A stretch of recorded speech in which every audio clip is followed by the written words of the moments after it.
جس دین میں ایک پتھر ہٹانے پہ بھی اجر ملتا ہے، درخت کاٹنے پہ بھی ملتا ہے، تو ان حکمرانوں کو کیا ہو گیا ہے کہ اپنا دسترخوان، اپنے بیت المال لوگوں کے لیے وسیع نہیں کرتے، اپنی جیبیں بھرتے ہیں؟ کوئی مال کبھی کوئی قارون، شداد، حامان، فرعون یہ ساتھ لے کے گئے؟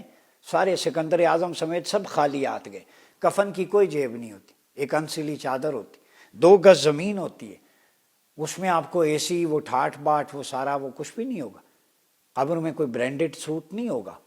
یہ خواتین سے بھی کہتا ہوں، کوئی جیولری پہن کے آج تک مردہ کسی نے دفنایا ہے؟ وہاں تو آپ کے اعمال ہیں جو آپ کر گزرتے ہیں غریبوں کے لیے۔ اسی نظام کے ریوائول کی بات کرتے ہیں کہ آئیں خلافت کی طرف۔ اگر قبر میں نور چاہتے ہو تو خلافہ علی منہاج النبوہ نافذ کرو۔ اگر قبر میں سوال و جواب کے مرحلے سے گزرنا چاہتے ہو تو لوگوں کو آسائشیں مہیا کرو۔ قبر میں اگر انوار و تجلیات چاہتے ہو تو یہاں لوگوں کی مدد کرو۔ قبر میں حضور کی معرفت اور پہچان چاہتے ہو تو لوگوں کے ساتھ انصاف کرو، غریبوں کی داد رسی کرو، غزہ کے مظلوم مسلمانوں کی فریاد سنو، اس پہ اکٹھے ہو جاؤ۔